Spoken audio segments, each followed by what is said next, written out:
তুমি যদি সত্যি স্মার্ট হতে তাহলে 10 মিনিটের মধ্যে 3 মিনিট এইভাবে ওয়েস্ট করতে না। কিছু মনে করবেন না, আপনিও যদি সত্যি স্মার্ট হতেন তাহলে নিজের মেয়ের ভবিষ্যৎটা 10 মিনিটে ডিসাইড করতেন না, মিস্টার কৃষ্ণ কুমার বর্ধন। কৃষ্ণ কুমার বর্ধন, অনেকদিন পর নিজের পুরো নামটা শুনলাম। Let's play a game. আমি কিন্তু হারতে পছন্দ করি না। স্যার, আপনার সামনে যে বসে আছে সেও জীবনের প্রতিটা খেলা জিতেই এসেছে। ম্যাচ শুরু হওয়ার আগে ট্রফিতে আমার নাম লেখা থাকতো স্যার। এইখানে আমার কাছে দুটো গল্ফ বল আছে, এর মধ্যে একটাতে গোল্ড আছে আর একটাতে সিলভার।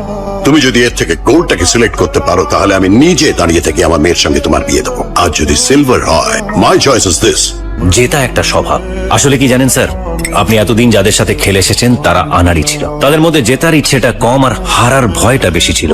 আর আমি হার জিতকে ভয় পাই না, কারণ আমি জানি আমি জিতলে এগোবো আর হারলে শিখবো। সাধারণত এই ফর্মুলাটা আমি কারোর সাথে শেয়ার করি না, আপনার সাথে করলাম। And my choice is this. লোকে বলে টাইম ইজ কনস্ট্যান্ট, ভুল বলে স্যার, সময় বদলায়। গোল্ড। সুতরাং আমি জিতলাম, তার মানে আপনার মেয়ে এবার আমার সাথেই থাকবে। আপনি শুধু জায়গার লগ্নটা ঠিক করে রাখবেন।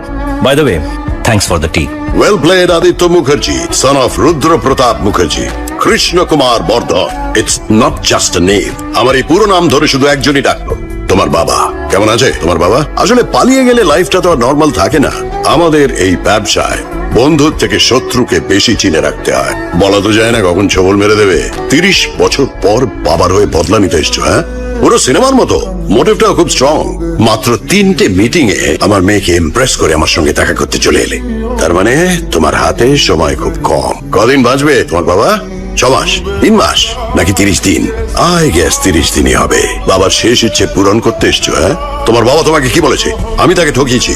আরে যুদ্ধে একজনেরই জিত হয়, আর সেই যুদ্ধটা যখন অস্ত্রের বদলে বুদ্ধির যুদ্ধ হয় তখন বুদ্ধিমানেরই জিত হয়। তোমার বাবার মতন বোকা লোকেরা হেরেই যায়। আমি কিন্তু তোমার বাবার সঙ্গে ব্যবসা করতে চেয়েছিলাম, ও সেটাকে প্রতারণা ভেবেছে। তুমি আমার মেয়েকে ঠকাতে এসেছিলে, কিন্তু হলোটা কি? 25 কোটি টাকার গিফট। বিউটিফুল।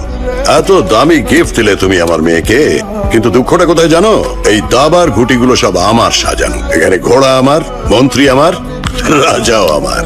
আমার ব্যাংক ব্যালেন্স 35,000 crore। আমার এই 30 বছরের সম্পত্তি তুমি 30 দিনে নিয়ে নেবে ভেবেছো? বললাম না তুমি স্মার্ট, কিন্তু আমার সামনে আসার আগে অব্দি। স্যার, উনি এসে গেছেন। Your time's up.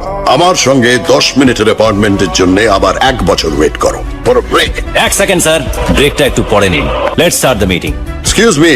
আসলে গ্র্যাম অ্যান্ড ওয়ার্নারের 50% শেয়ার হোল্ডার আপনার সামনে বসে আছে। আপনার বার্থডে ইনভিটেশন পেয়ে গিফট দিয়ে আপনার সাথে ফটো তুলতে এসেছি। সবার সামনে আপনার মুখোশ খুলে আপনার নামটা ধুলোয় মেশাতে এসেছে। এই বাটারফ্লাই পেন্টিংটা তো আপনার মেয়ে আপনাকে গিফট করেছে, তাই না?